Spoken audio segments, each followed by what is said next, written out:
All right, hey guys, welcome back to TW Bricks. Today I am pleased to have Mark with us for an interview. So Mark, I want to know a little bit more about what makes you tick as a builder. So can you explain your design process from the beginning all the way to finished product? Yeah, Tim. For every build that I do, it always has a purpose. And these days in my Lego building career, it's usually for conventions, but sometimes it's for a still photo on Instagram, or even sometimes it's based for video. I'll describe it as if I was building a convention build. First, there's a goal, a plan. Sometimes it's working with other people. Sometimes it's just one of my own creations.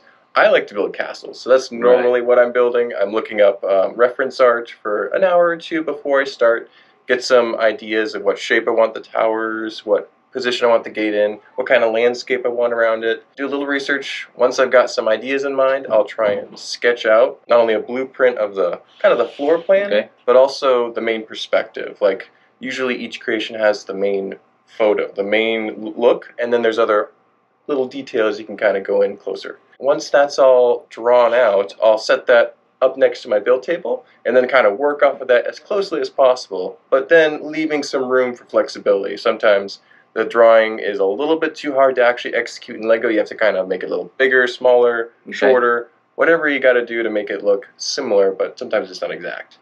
Sometimes it is, but most of the time you got a little bit of flex. And then once you've got that build pretty much done, you're ready to send it to its intended purpose, either showing people in a convention, a very 360 appearance, or if it's a photo for a social media post, it's very focused on that one perspective. The back almost doesn't matter. You can have a blank back there. So yeah, that's the whole process for each build that I do. Okay, on your design process, pen and paper, an experimental build, you using any type of studio program? So for myself, I almost never use digital software for my own creations, just because builds that I do are usually well over, 10,000 pieces would be a normal build size. And that's a lot more than most studio will start to slow down after the first 5,000 pieces. For smaller sets or things that I do here at work, I often use Studio because it's great. You don't have to actually go physically find all the pieces. You can just whip it up and see if it looks good built in the computer. But for my own stuff, it's always just designing in my head, pen and paper, get a shape, and then kind of execute that shape and execute that shape. That's awesome. You're more of a mock guy. You said you're starting to appreciate sets. Yes. What sets would you go towards? What theme? So it's mostly castle because of my my appreciation for castle, but I really like space too. I'm actually a big into sci-fi like Star Trek and Star Wars. So and hey, I mean, exactly, the merch. It kind of is whatever sets strike my fancy. I like a lot of the old classic 80s castle sets. I'm trying to collect those. At the same time, some of the new ones that Lego are releasing are really good. Like the new Blacksmith Shop is a great set. Highly recommend it. I'm also looking forward to that lunar base with the big domes and tubes. It's like a little hamster maze, but it's for little space figures. It's awesome. So I can't wait for that to come out in just a few days in January. So those kind of sets are really starting to get more interesting for me as I get older. Awesome. So what's your thoughts on the larger sets that are coming out, like the Titanic? I think that is a tremendous opportunity for Lego because they're selling huge volume, high dollar products, and they're selling out, which is great for them. For me, I probably wouldn't get too many of them. I am hoping to get the Colosseum at some point because I'm big into history.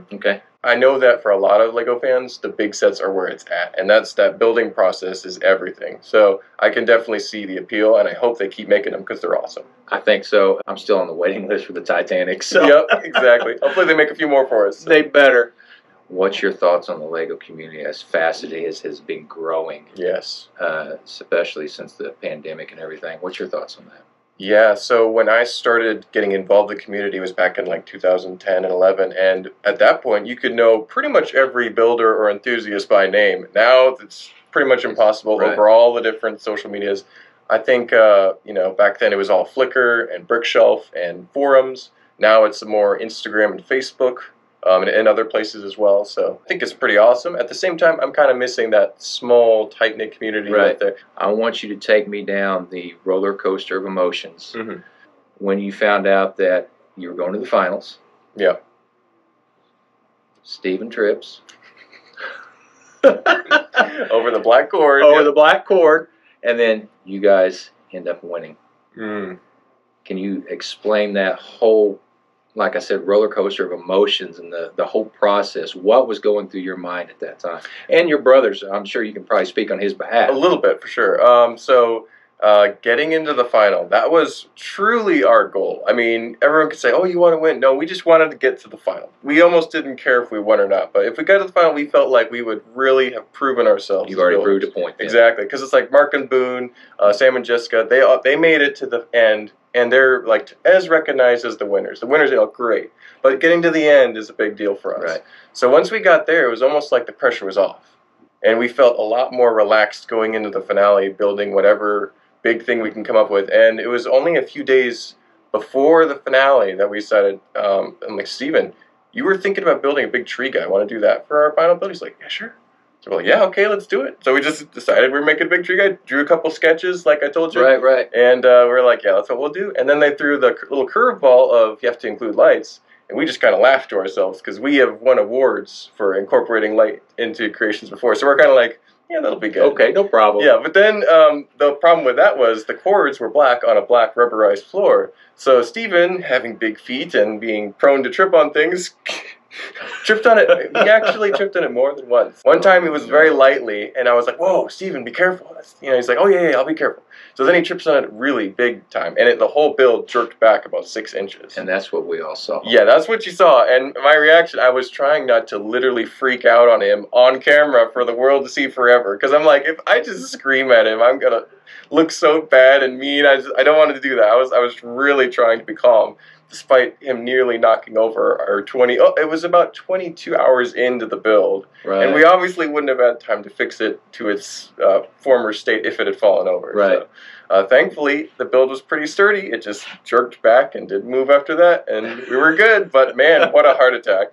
Leading up to the judging, Steven and I felt pretty good about our odds of success. The other two builds are very cool, very nice, but we felt like ours had a lot more character, a little more personality, and we were pretty confident with our sculpting. We went in, and being told that you won LEGO Masters on camera we were so dead tired and exhausted, but we were trying our best to at least have some sort of coherent statement to say, and it was all a blur, and it was awesome. You can use the old standby. So what are you going to do now? We're going to Disney World. Exactly. So once you finish your build and they judge and they announce it, what's the time span there?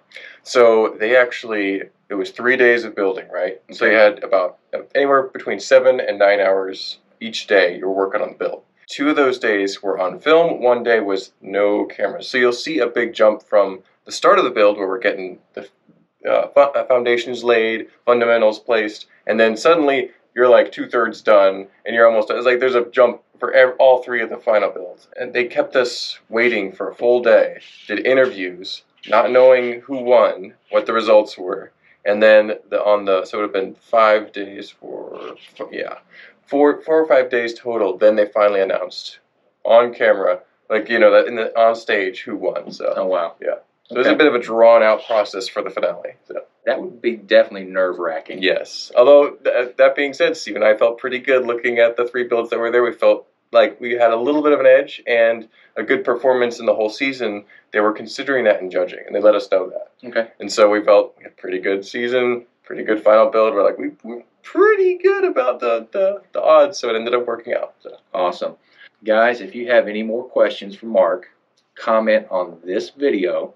Make sure, of course, like and subscribe, but hit us up with a question, and what we'll do sometime late spring, early summer, let's say, we will do a Instagram Live where we answer, or actually Mark will answer those questions for you.